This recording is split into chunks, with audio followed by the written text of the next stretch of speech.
conversation. Yeah, but you're like, hey.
Check, check, Noble 1, check, 1, 2, ambient mic.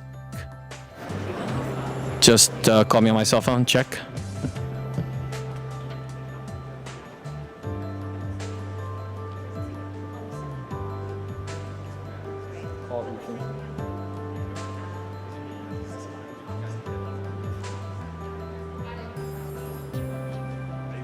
Hello?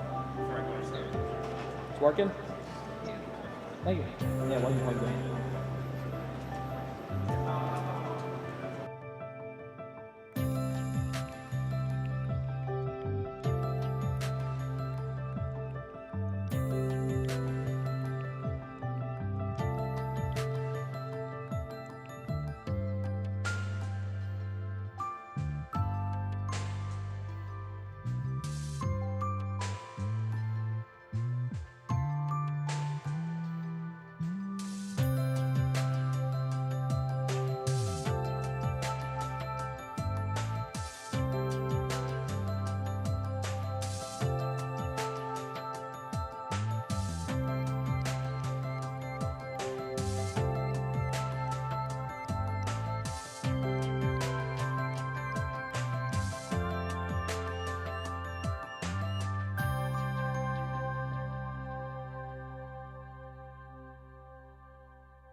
to order. Please rise, salute the flag. I pledge allegiance to the flag of the United States of America and to the republic.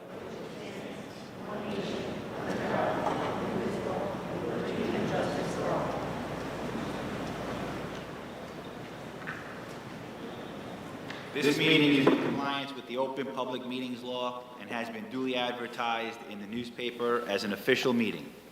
Roll call. Ms. Gardella. Here. Mr. McCarron. Present. Mrs. Barocas.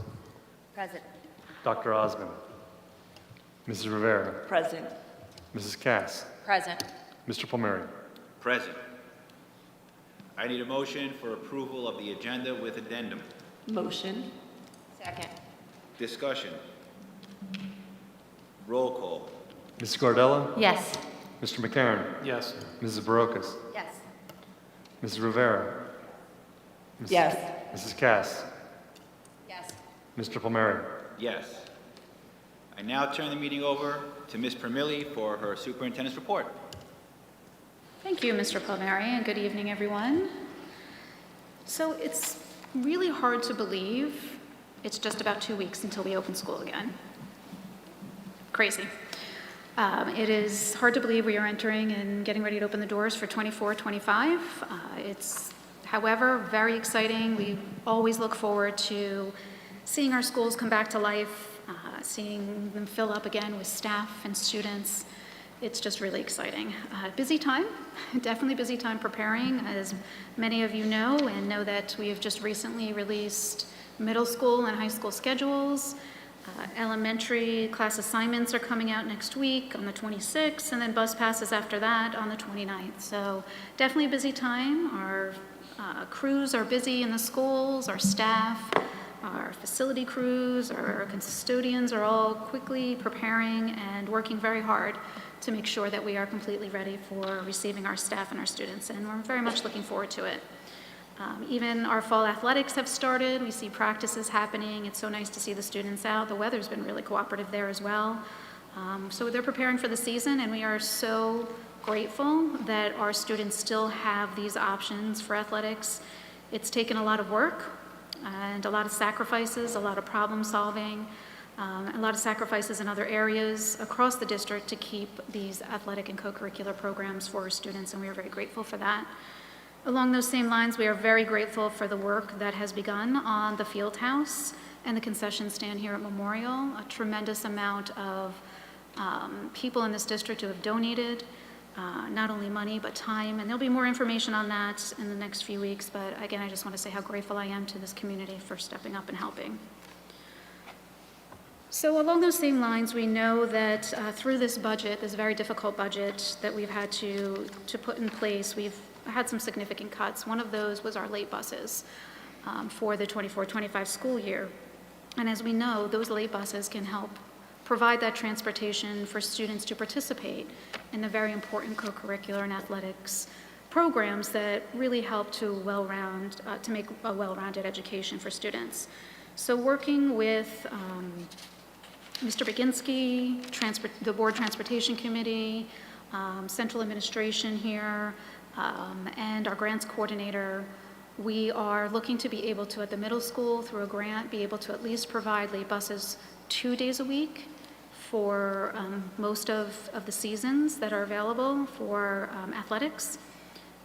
And we are also working hard together to put together subscription busing and allowing for subscription late busing, so there's at least an option for our families to sign up if they have no other way for students to be able to participate. So that information will be coming out real soon.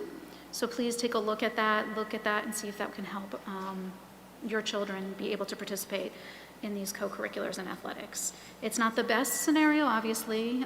There is a price tag to subscription busing, but it is at least an option. It's better than having no option. So also, as we well know, in this budget, we've had to close Rosenauer and begin to prepare and do all of the necessary forms, paperwork, updates to our long-range facility plan in order to sell Rosenauer. So all of that is currently underway, but we have been able to meet and discuss and set a date for honoring Rosenauer. The date of that, and we've really done, I think, a great job of really thinking about how to honor it best. We're going to call it the Walk to Remember, is the theme. It's going to be held on Saturday, September 21st from 1 to 3 p.m.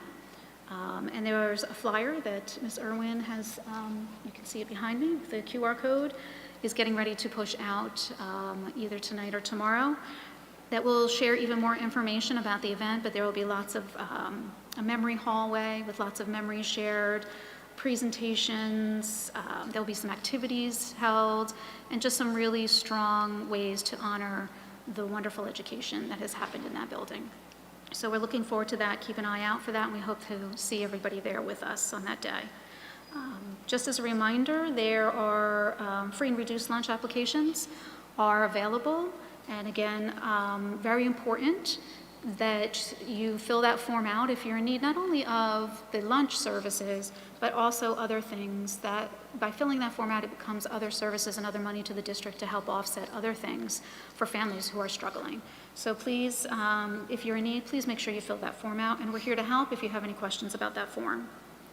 I do also want to just remind everybody that the town's Jackson Day is September 15th, so that's always a great day to come out and see your fellow community members as well.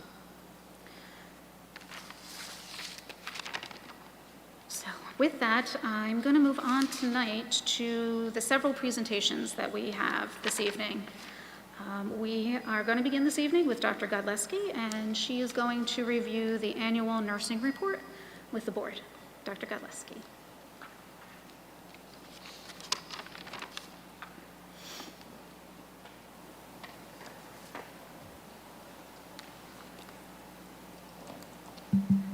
Good evening.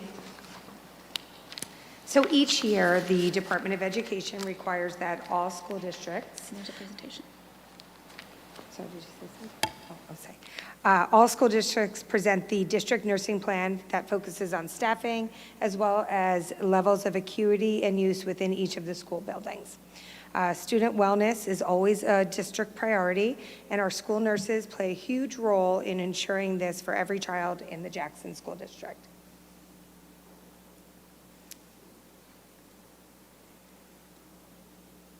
The second slide shares a handful of the responsibilities of the school nurse. It's a very comprehensive position, and their duties range from completing and maintaining immunization records to managing emergency medical teams.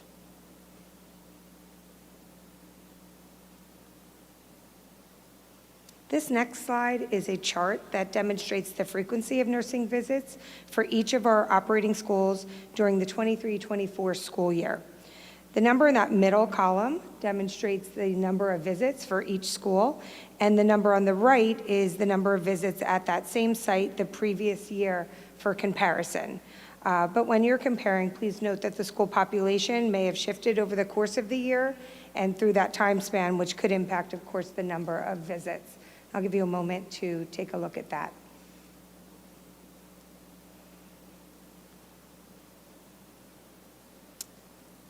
Understanding our nursing is understanding that nursing needs vary, and this is demonstrated by the level of acuity. There are 4 levels of acuity, with level 1 being the most severe. In the first level of acuity, care is provided on a 1-to-1 basis, and it's the most complex and dependent of the 4 levels. Some examples of this level of care include students who require continuous feeding tubes to students who require daily medication.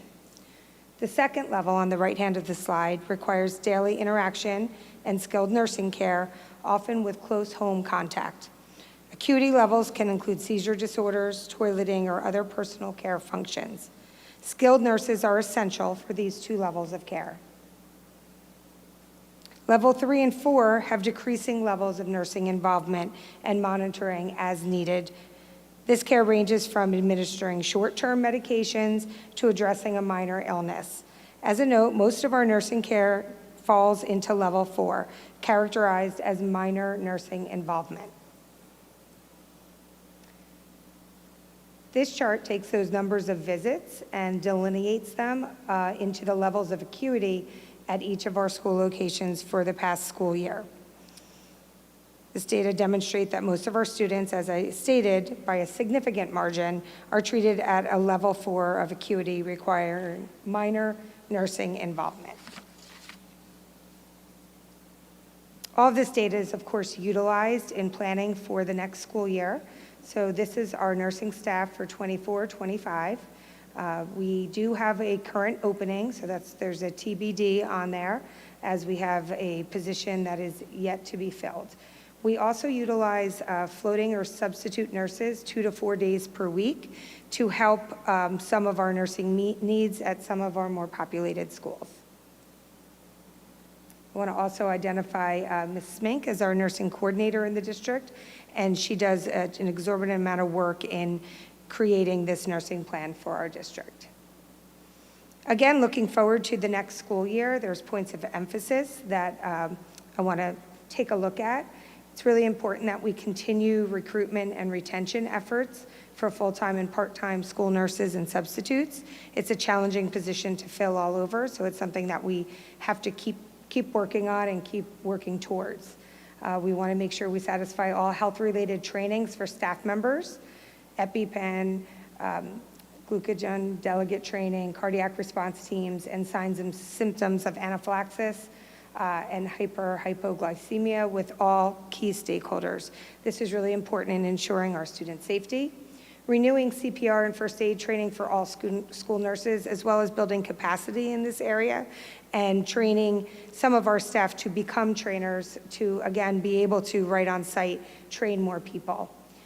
Complete all required health screenings, including all the screenings required for our preschool student population, increasing parent involvement in the area of wellness for our youngest learners. This is a pre-K initiative, and support student mental health concerns by having nurses play an active role on IEP, 504, INRS, and school climate teams. And that is it. It's a pretty short report. Any questions? No. Okay. Okay, no questions? Comments? Thank you, Dr. Godleski. Very comprehensive. So also this evening, we have Mr. Maluski, Director of Security, with us for the second report period of the District Violence, Vandalism, and HIB report, and also the 23-24 self-assessment submission scores. Thank you, Mrs. Pormelli. The first report, and good evening, everyone. The first report I'd like to present is the Violence and Vandalism report. This is in regards to violence, vandalism, substance abuse, and weapons offenses within the school district. Again, this is report period 2, which is the time period of January to June of 2024. Just a little bit of background and overview. Seems there might be a little bit of a problem. Oh, there it goes. The purpose of this report and the objective is to collect and report incident data concerning serious student misconduct in the following areas: violence, vandalism, harassment, intimidation, and bullying, weapons, and substance abuse. The chart up on the screen is a list of our last 3 report periods, with report period 2, our most recent report period, to the far right. As you can see through the comparison, for our report period, our last report period, there were 32 incidents of violence. You'll notice that that number has increased from January, June of 2023. There were 19 in that report period. Vandalism, there were 3 incidents for this most recent report period. Harassment, intimidation, and bullying, there was a total of 73 investigations. Weapons incidents, there were 2. In substance abuse, there were 22. And as you'll notice, there has been a decrease in that number from previous report periods. The slide up on the screen right now is our violence incidents reported by our elementary schools. It appears there was 1 fight reported at the Johnson School, 0 across the board for our other schools in the areas of fights, simple assaults, threats, and sexual offenses. To the far right are the totals for our harassment, intimidation, and bullying investigations for this most recent report period.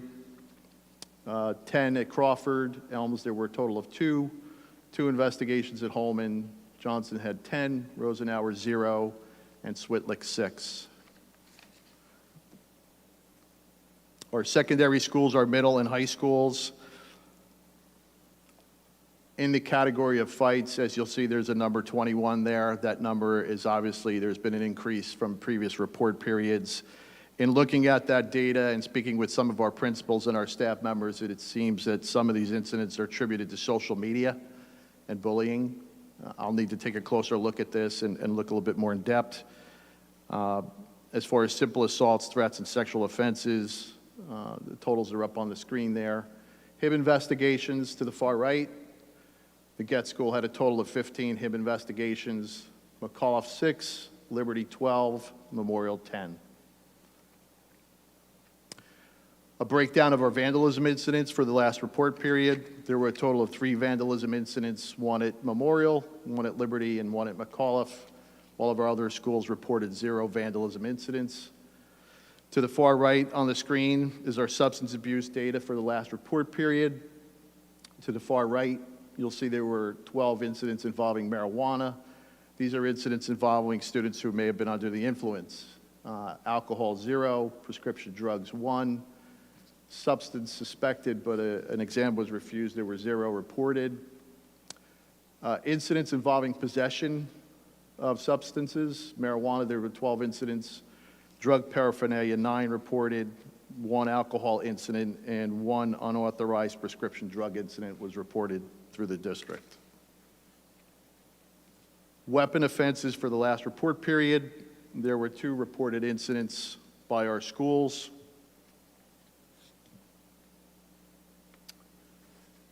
Action taken by the school district in response to these incidents. Again, a comparison, the last 3 report periods. To the far right is the most recent. There were 20 incidents involving police notification, but no complaints were filed by the police. In-school suspensions, there were 12 incidents. Out-of-school suspensions, this number is broken down by suspension days. There were a total of 307 suspension days implemented by our schools in regards to these incidents. And again, a comparison to the previous report periods. Impacted, if you just go back, impacted students, student offenders, to the far right, the most recent, there were 92 student offenders and 8 student victims in regards to these incidents. And in conclusion, for the violence and vandalism report, we're going to continue to create a safe school, safe district and school environment by bringing our school and district safety teams and school anti-bullying specialists together to review this data, to use the data to plan programs and inform practices and approaches in curriculum, continuing to build strong partnerships with the Jackson Police Department and local law enforcement, providing training for our school administrators on the effective prevention and response to violence, vandalism, and substance use, and educating all of our stakeholders on how they can make Jackson schools safer. And that concludes my violence and vandalism report. Be happy to take any questions if there are any. I just had a question, well, maybe like a comment. So when you saw the report periods, and it was like January to June, September to December, January to June. January to June was higher, September was lower. I was just curious if you had looked, just out of curiosity on your own regard, on the September, December period prior. And if that's like, maybe a cyclical type thing that might be happening with our students. It could be, and I try to look at as much data as possible. One thing that you have to keep in mind, for report period 2, that period consists of 6 months. So naturally, that number might be a little bit higher than report period 1, which is September to December. Yeah, okay. So I just want to clarify that. Thank but you. Yes. I didn't think of that math in my head, so I appreciate it. Yes. Yeah. Was that your question, too? Yes, it was. Okay. So, any other questions? All right, the next report I'd like to present is our harassment, intimidation, and bullying report for report period 2. Again, this is the period of January of 2024 to June of 2024. The Jackson School District's commitment is being committed to creating a safe learning environment for all of our students, investigating all complaints of harassment, intimidation, and bullying, and preventing all acts of harassment, intimidation, and bullying. As part of that commitment, we're committed to being proactive and prepared through training. Some of the ongoing training that's going on throughout our district is behavioral threat assessment training for our staff members, behavioral threat assessment team training for our district and our individual schools, understanding school violence training, standard response protocol training, and implementation of that program, which is part of the training that we receive and the data we receive from the New Jersey Department of Education, and specifically the Office of School Preparedness and Emergency Planning, the standard reunification method implementation and training, district training at all schools and with our ABSs in regards to policies and procedures for addressing and reporting harassment, intimidation, and bullying, violence and vandalism, and substance use. And lastly, our ABC, ABS meetings, where we typically discuss HIB policy and data review, and also review our HIB investigation procedures. To the far left on the slide is the anti-bullying specialists that were assigned at each of our schools for the last report period.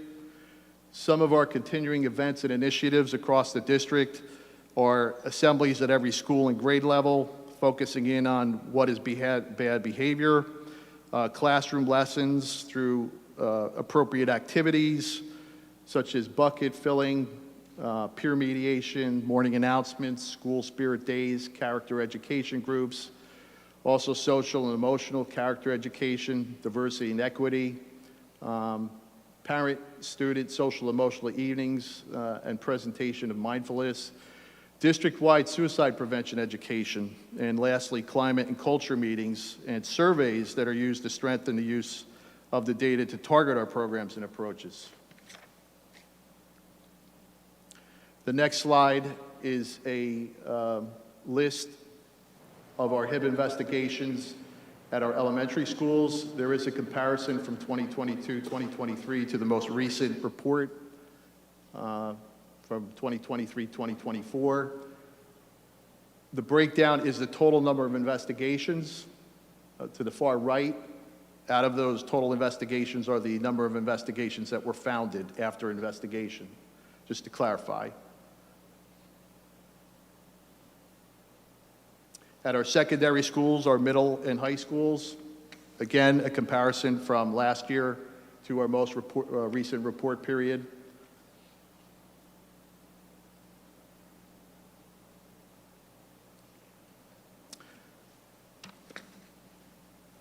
Out of our 35 founded HIB investigations for the last report period, there's a breakdown at the top of the screen, the motivating factors for these founded HIBs. In 12 of the investigations, appearance was a motivating factor, race 8, color 6, perceived weaknesses, there were 3, sexual orientation 2, medical 2, gender 1, religion 1. Some of the outcomes of all the investigated HIBs, there's a list there of some of the consequences and remedial measures that were implemented during the last report period. The location of the 35 founded HIBs, 29 of these incidents occurred on school grounds. 4 of the incidents occurred on the school bus, 1 occurred off school grounds, and 1 was related to a cell phone internet incident. Classification of actions of all the investigated HIB incidents, these are some of the classifications to the far right that we found as part of our investigations.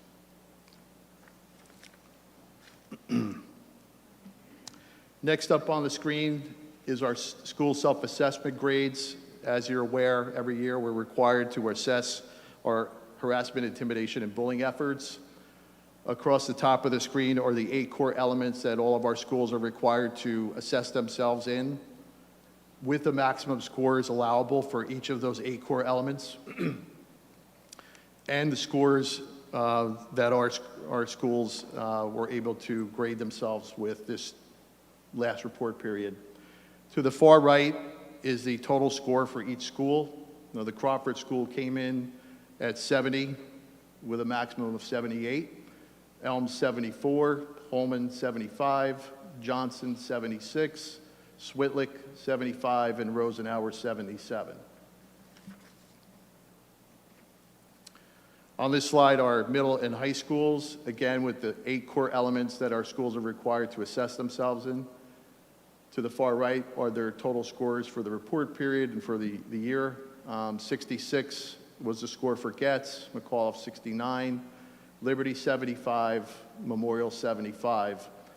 Overall, our score did increase from our previous school year. In 2022-2023, our district score was 70.2, and I'm happy to report that our district score for this previous school year has increased to 73.2. And in closing, HIB complaints, as I previously stated, we investigate everything. HIB complaint submission, they are received in person, through the telephone, email, or via links located on our district website, through HIB Form 338, which was enacted into law a few years ago, provides a means for parents and guardians or a school staff member to report an incident of HIB in a confidential manner, 24 hours a day, 7 days a week. And finally, all of our HIB complaints are promptly investigated in accordance with our district policy 5512 regarding harassment, intimidation, and bullying of students. And that concludes my HIB report. I'll be happy to take any questions. I have another comment, I'm so sorry. So I remember last year, Getz had a low self-assessment too. Did it improve from year over? It has, just give me a second, I do have the score. The previous score was a 55, and the Getz school was able to increase their score up to 66 this report period. That's wonderful, thank you. You're welcome. And what about McAuliffe? I believe their score also increased. I have it.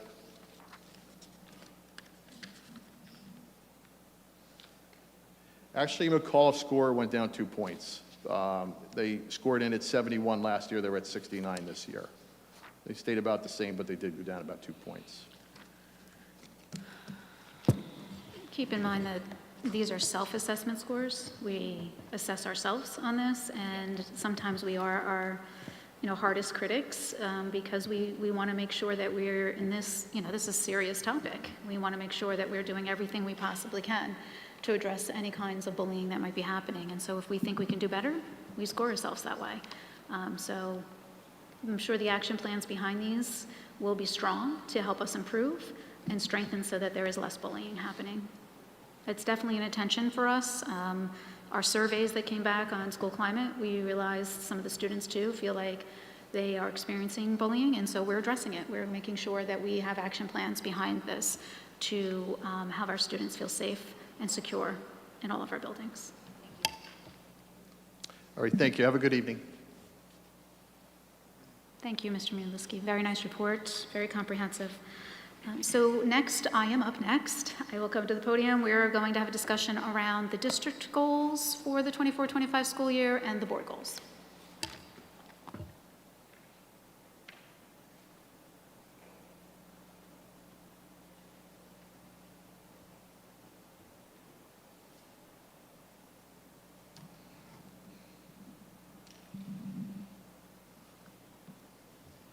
So this obviously is the time of year. Let's make sure you all can hear me. Can you hear me okay?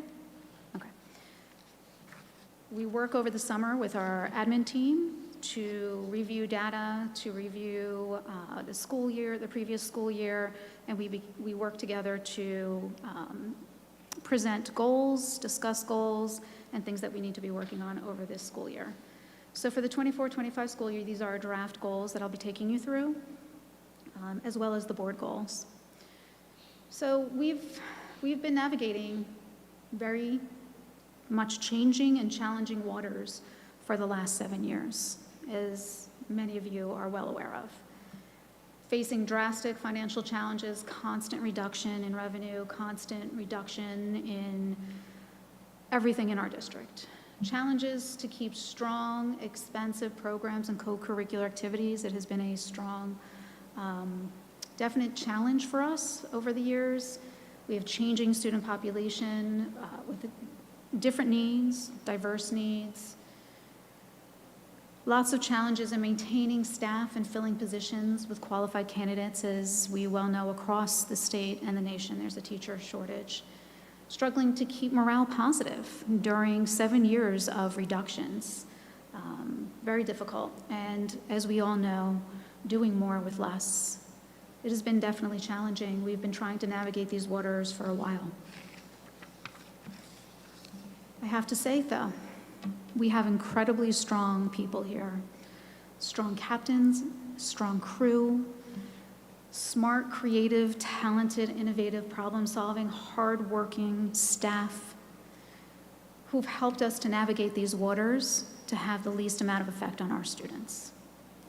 Just by looking at some of these very small sampling of the evidence of that indicates how our students are always put first in our decision-making, and we work hard and we are creative in maintaining our programs, such as evident of our offering still for our 24-25 school year.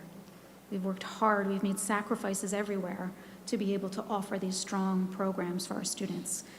And it's to the credit of the incredible staff across the board here.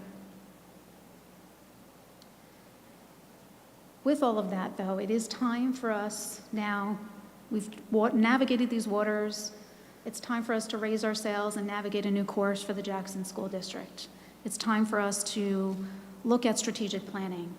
Together, we need to steer our ship to ensure students and our community have strong schools that are sustainable for our future, that we keep these strong programs and these strong offering for our students. And it's time for us to come together to make a plan for that. Our foundation is here. We have a strong foundation. If you want to use the ship analogy, we have a strong ship. We really do. Now it's time to make sure that that ship stays strong and navigates in the right direction for our students. We need to rechart our course a bit, and we need to look at how we are able to sustain ourselves with the budgets that we have, with the revenue that we have. How do we use our facilities in the right way? How do we address our curriculum, instruction, assessment, co-curriculars, and all of the social emotional learning and life skills that we teach effectively and efficiently? So our very first goal and our main goal here, as you see, goal number 1, is strategic planning. We will revisit our mission and our core beliefs. We'll recognize our challenges together, we'll discuss our priorities, and we'll chart a course forward. Some of the objectives under that goal will include, as I said, revisiting our mission and core beliefs. We'll talk about that a little further in a minute. Analyze district-wide enrollment and use our facilities and the use of our facilities and our trailers, and how do we do that efficiently and smartly. Plan for redistricting with the goal of removing our trailers and making equitable class sizes district-wide. We will pursue a facilities referendum timed to when current debt services expire in 2027, resulting in a zero impact to taxpayers. That's a smart thing for us to do, to maintain our facilities. So that's goal 1. And if you recall, one of the objectives is to revisit our mission and our core beliefs. We have a really strong mission statement.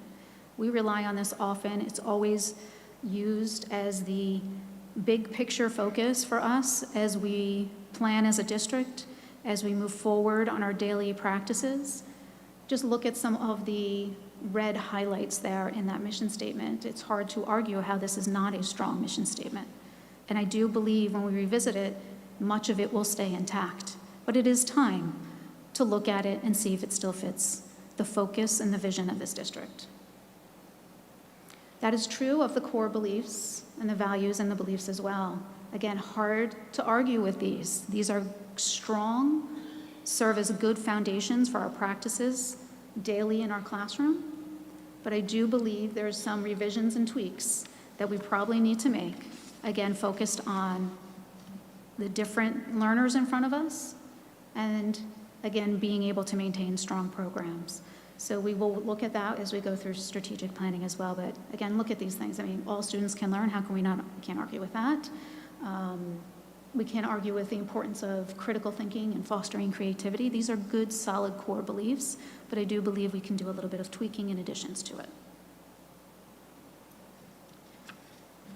As we know, the social emotional pieces of learning are key. You go back to the very solid and classic approach of Maslow's hierarchy of needs. We use this to guide a lot of what we do here because we know without basic needs being met, no human being reaches to the higher levels.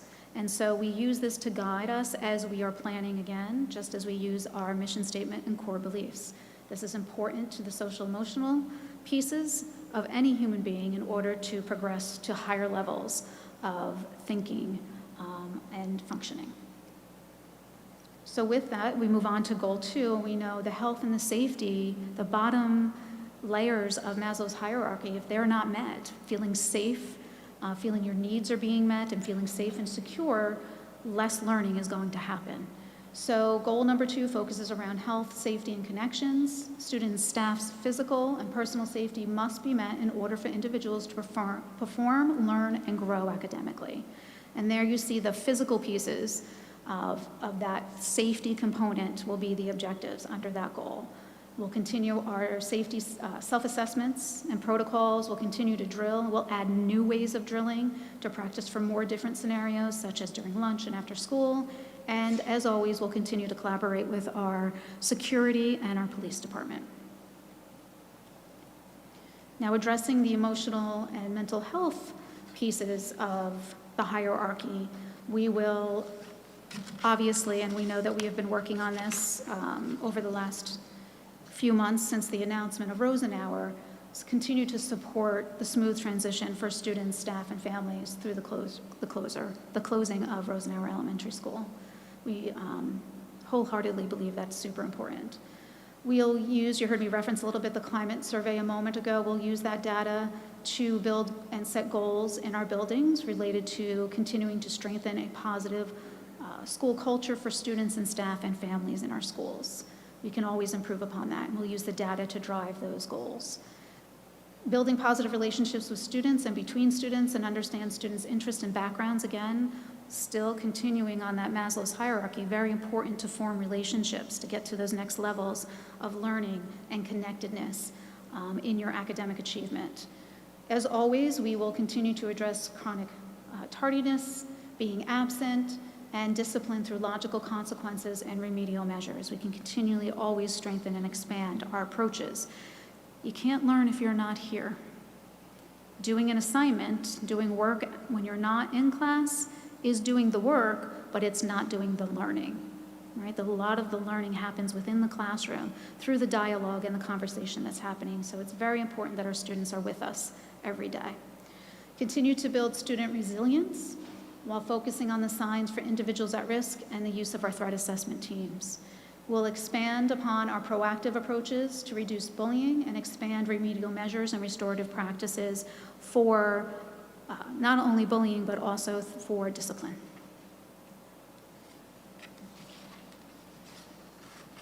So moving on from the social emotional focus and the other areas of the bottom layers of Maslow's hierarchy, you then move to, once you're feeling connected to your school, safe in your school, feel that you are part of the learning process, that's where the growth begins to happen.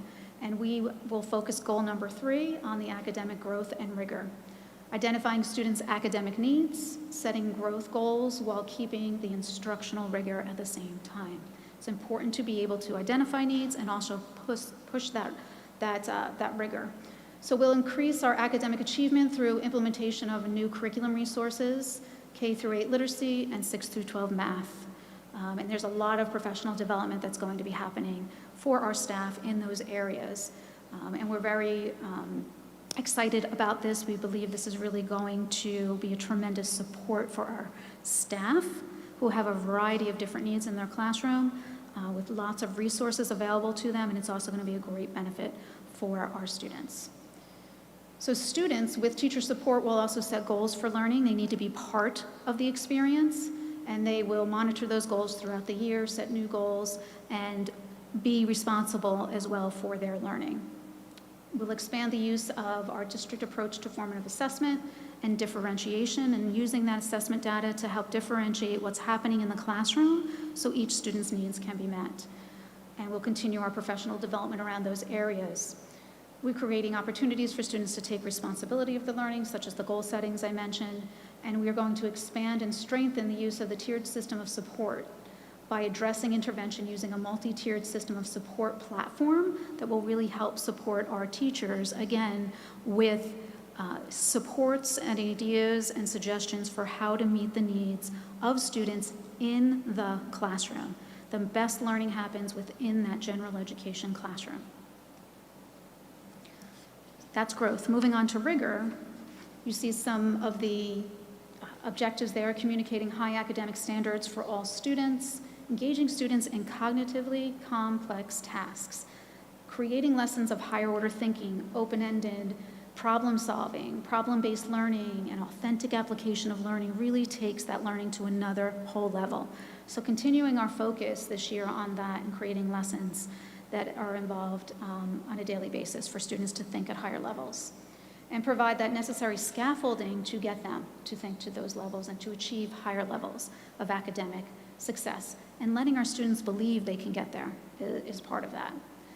Creating opportunities for students to expand their knowledge through enriched and advanced work, career and college exploration. We started a lot of that last year, and we're going to expand upon it, and we're excited for that. Goal number 4 focuses around finance, facilities, and transportation. We need to ensure district facilities and transportation are maintained safely and efficiently while advocating for fair state aid funding and seeking creative ways to offset our budget. So in these areas, you see some of the objectives that will fall under those goals. For goal 4, we'll continue as we have for the last 7 years, advocate for equitable state funding, continue to research grants, other available revenue sources. And I have to say here in this district, it's amazing what grants we do have. Everybody has just really stepped forward to help with that. Our staff suggesting grants they see, writing grants at all levels, teachers, supervisors, directors, assistant superintendents, grant specialists, all writing grants to bring in more money for us and wonderful services for our kids. As mentioned earlier, through the strategic planning, there'll be, at the same time, we'll be running to plan for a facilities referendum, again, to help keep our facilities up and current and futuristic for our students into the future as well. Again, working through a debt service that's going to fall off the books that will allow us to do those things without an impact to the taxpayer. Currently, what's happening through the grant that the town got and has graciously provided elementary playgrounds for us. We'll monitor the installation of the elementary playgrounds, and we have done a lot of that over the summer already. So many of them have already been installed, and we'll manage facility upgrades that have been needed to create the annex here at Memorial for the preschool, which is just about done as well. And we'll plan for addressing courtesy busing. As we know, this year we figured out how to do that, but the following year we need to work out a plan because we cannot continue to put that in the budget. And transition to upgrade software for transportation and implementation of that as we move forward will bring along a lot of wonderful things for our transportation efficiency. So the homeschool and human resource connection you see there is important that we effectively recruit and monitor school staff while also creating productive and cost-effective approaches to the human resource office. And recruiting is big. We know there's a teacher shortage, and we need to really get out there and make sure that we can have the best qualified staff in front of our students. I do want to say I'm so incredibly impressed. Again, we put out to our community that we needed bus aids, and boy, did everybody step up to the plate. We had, I think Ms. Roginski said 36 applicants, and many of them are going to be hired. So thank you, everyone, for stepping up to help again in the community. We're going to be transitioning to a new web page and app this year at a necessity. The other one has expired, no longer in service, and so we'll be transitioning. You'll hear more about that over the next few months. It is actually exciting. It's going to be beautiful and much more efficient. Ms. Irwin's been working on that. And we will continue to promote community engagement in the things that we do and continue to expand ways to recruit diverse teaching staff in hard-to-fill positions through this goal. So with all goals, it's very important that they are SMART goals and that they are goals that are in alignment. So this is the big vision, the district vision. We go over this at the administrative week. The administrators share this at their staff meetings and opening days. And we set school level goals based on these, grade level goals, teacher goals, and student goals that all are in alignment with the district goals. And so those things will be happening over the next month.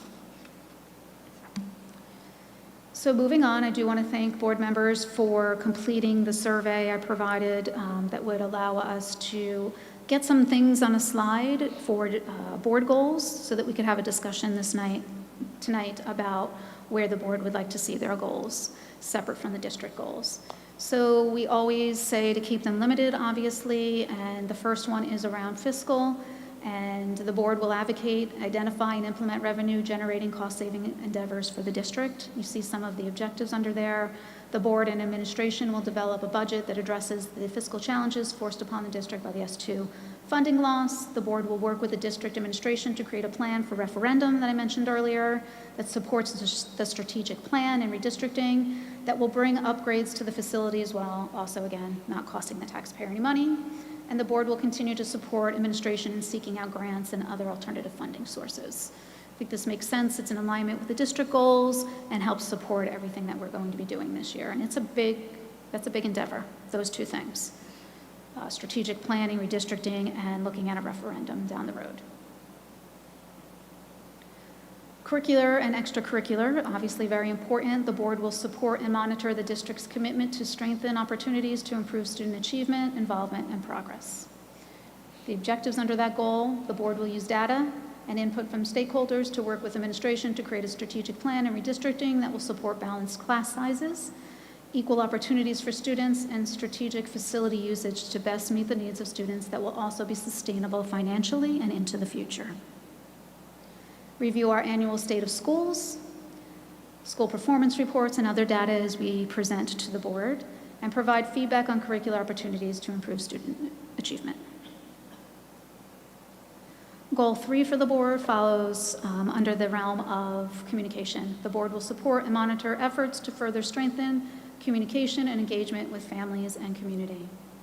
The board will utilize the committee structure that we have in place, continue to timely report back out to the board publicly, and use, through the committee chair, use that as the form of communication back out to the full board and the public. Continue to utilize the chain of command, the communication method when responding to community concerns about the district operation and student needs. Continue to educate lawmakers on the financial situation from S2 and advocate for change. Continue to review educational legislation being proposed and share that information with the community through the advocacy committee that the board has formed, and reach out to other school boards to join in advocacy for selected proposed legislation. Goal 4 always focuses around it's important to have goals and to monitor those goals. So mid-year, we'll monitor those goals as a board, and then again at the end of the year, just to check in and see where we have been over the year with the implementation and the progress of those goals.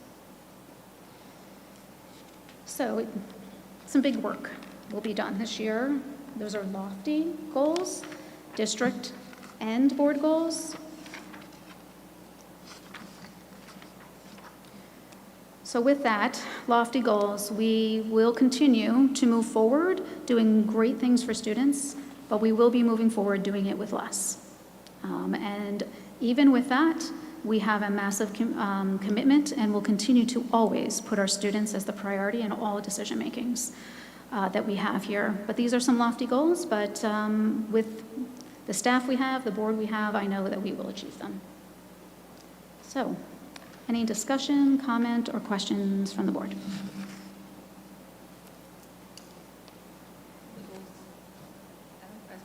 Oh, we're off. Oh, no, I'm on. We're good. Do you want to try Allison's? Are you speaking into it? I think so. Yeah. Yeah. Okay, can you hear me? Quick, go. I said I think the goals were good, you know. Thank you for getting all of our ideas together. From my perspective, I think that we can achieve them, and I concur with you that you definitely have the board that can at least notch off some of these goals for the year. Thank you. Okay, thank you, everyone.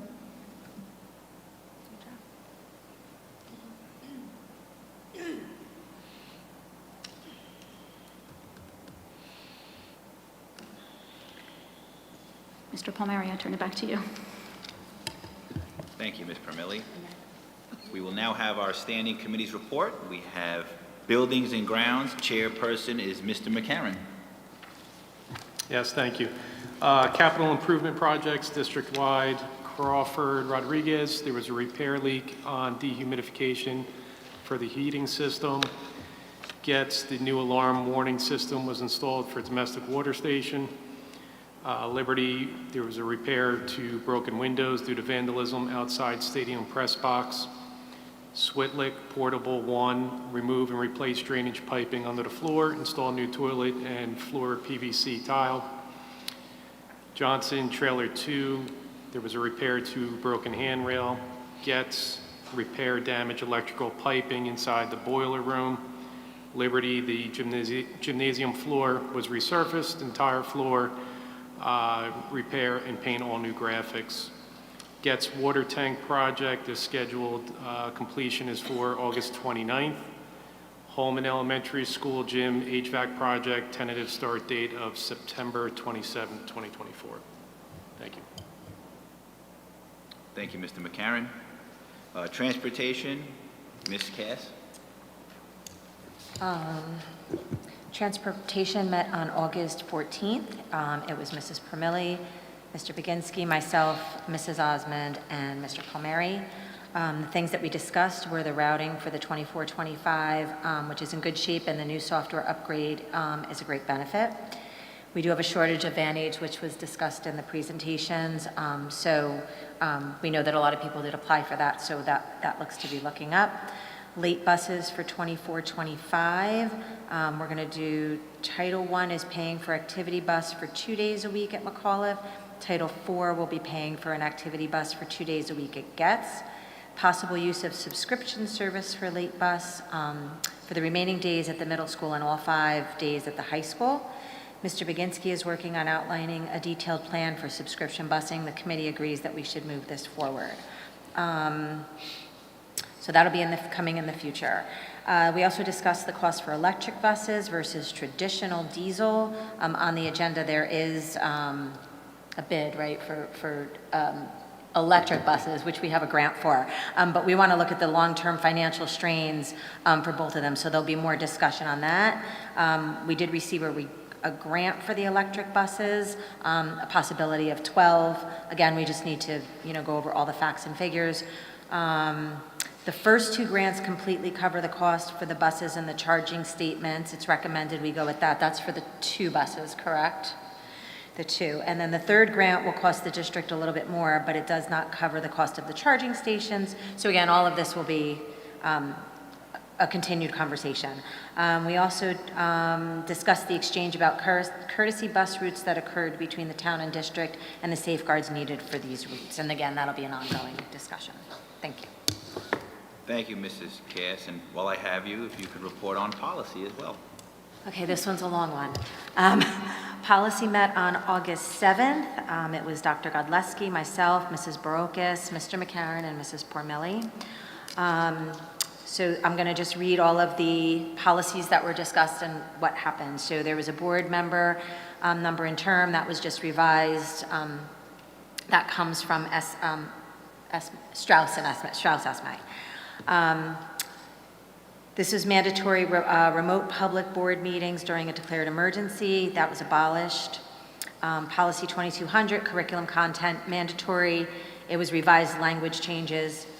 Policy and Regulation 3160, physical examination. This is also mandatory. It was revised. There were new revisions regarding tuberculosis testing and drug testing for recreational marijuana. Policy and Regulation 4160, physical examination, again, mandatory. It was revised, same as 3160, has to do with the TB testing and so forth. Regulation 5200 has to do with attendance, mandatory. It was revised. There are clearer definitions for excused absences. Policy 5337 had to do with service animals. It was just revised, again, language. Policy 5350, student suicide prevention, mandatory, was revised. Training requirements for staff members to warn and protect if they have any information of students intending self-harm. Policy 8420, emergency and crisis situations, again, mandatory, revised. It has to do with the fire drill policy, again, language and terminology. Policy and Regulation 8467, firearms and weapons, again, a mandatory policy, revised language update. Policy 9181, volunteer athletic coaches and co-curricular, activity advisors, assistants. It was revised. It was a change in title and the TB testing. Policy 2363, pupil use of privately owned technology, cell phone usage in school, and updated language. Regulation 3425, modified duty early return to work program that has to do with teaching staff members, new workers' comp guidelines. Regulation 4425, modified duty early return to work program, support staff members, new. Policy .02, introduction, language and title changes for staff.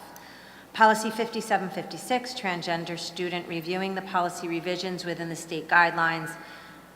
The committee reviewed a policy from Sparta that Mr. Zittimer provided. We will review this policy further and meet again to discuss any changes that are recommended to our existing policy. I think that is it. Thank you. Great job, Madam Vice President, thank you.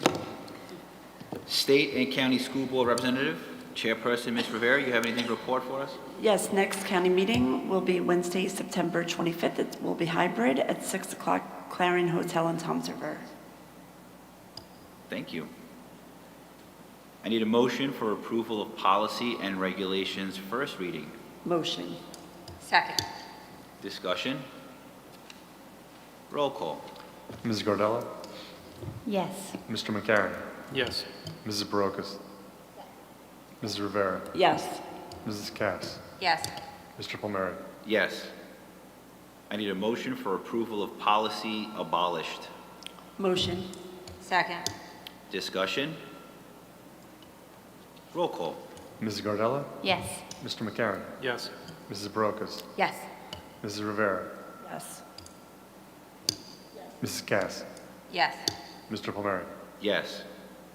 I need a motion for approval of the minutes, the closed session meeting July 17, 2024, the official board meeting July 17th, 2024, business meeting, the official board meeting July 24th, 2024, special business meeting, and the closed session meeting July 24th, 2024.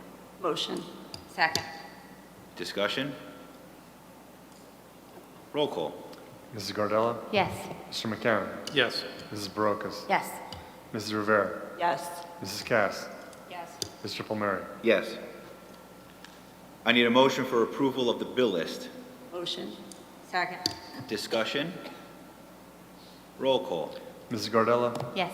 Mr. McCarron, Yes. Mrs. Barocas, Yes. Mrs. Rivera, Yes. Mrs. Cass, Yes. Mr. Palmieri. Yes. I need a motion for approval of treasurers and board secretaries' reports. Motion. Second. Discussion? Roll call. Mrs. Gardella, Yes. Mr. McCarron, Yes. Mrs. Barocas, Yes. Mrs. Rivera, Yes. Mrs. Cass, Yes. Mr. Palmieri. Yes. I need a motion to open public forum on agenda items only. We will hold another public forum during this meeting for other questions. This public forum will be for questions on agenda items only. Motion. Second. Please sign in and state your name and whether or not you are a Jackson resident. Each person is allowed a maximum of 3 minutes to speak. No person may speak more than once on the topic until all others have been heard. Okay. Seeing no one come forward, I need a motion to close public forum. Motion. All in favor? Aye. Aye. I need a motion to move finance. Motion. Second. Discussion. Roll call. Mrs. Gardella, Yes. Mr. McCarron, Yes. Mrs. Barocas, Yes. Mrs. Rivera, Yes. Mrs. Cass, Yes. Mr. Palmieri. Yes. I need a motion to move facilities. Motion. Second. Discussion. Roll call. Mrs. Gardella, Yes. Mr. McCarron, Yes. Mrs. Barocas, Yes. Dr. Osmond, Mrs. Rivera, Yes. Mrs. Cass, Yes. Mr. Palmieri. Yes. I need a motion to move programs. Motion. Second. Discussion. Roll call. Mrs. Gardella, Yes. Mr. McCarron, Yes. Mrs. Barocas, Yes. Mrs. Rivera, Yes. Mrs. Cass, Yes. Mr. Palmieri. Yes. I need a motion to move students. Motion. Second. Discussion? Roll call. Mrs. Gardella? Yes. Mr. McCarron? Yes. Mrs. Barocas? Yes. Mrs. Rivera? Yes. Mrs. Cass? Yes. Mr. Palmieri? Yes. I need a motion to move personnel. Motion. Second. Discussion? Roll call. Mrs. Gardella? Yes. Mr. Sorry. McCarron? Yes. Mrs. Barocas? Yes. Mrs. Rivera? Yes. Mrs. Cass? Yes. Mr. Palmieri? Yes. I need a motion to open public forum on any topic pertaining to the Board of Education. Motion. Second. Please sign in and state your name and whether or not you are a Jackson resident. Each person is allowed a maximum of 3 minutes to speak. No person may speak more than once on the topic until all others have been heard. How you doing? I'm Nick DiFilippo, Jackson resident.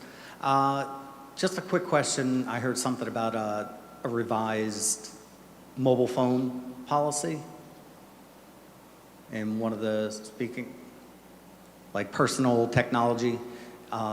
Can someone explain what that revised policy is? Because I'm just hearing rumors about collecting phones and things like that. The policy change that was made has to do with a change versus, in the policy it stated originally that the phones can be used at the teacher's discretion. In the new policy, it's at the administration's, the school building administration's discretion. So that's the change that's made in the policy. Any other changes to procedures we might make would be communicated out via email if and when we make any changes. Okay, so is there nothing currently in the works for like collecting phones at the beginning of class and then distribute them, like then the kids pick them up after? So we are working on something, yes, but we're not at a place to communicate anything yet, and it would be, for any change that would be made in procedure would absolutely be communicated with our parents and our students, and then we would obviously give the rationale of why we felt something was important to change. But Okay. there is some conversation around it, yes. All right, thank you. Yep. Appreciate it.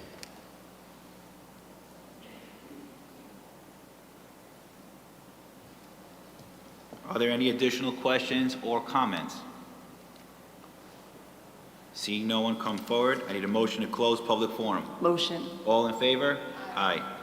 We'll now have board comments, starting with Mr. McCarron. Just wish everybody a safe and happy ending to the summer, and look forward to seeing everybody coming in September. Well, I want to thank everyone for coming and, viewing us on live stream. Thank you for the presentations, and everyone have a wonderful and safe night.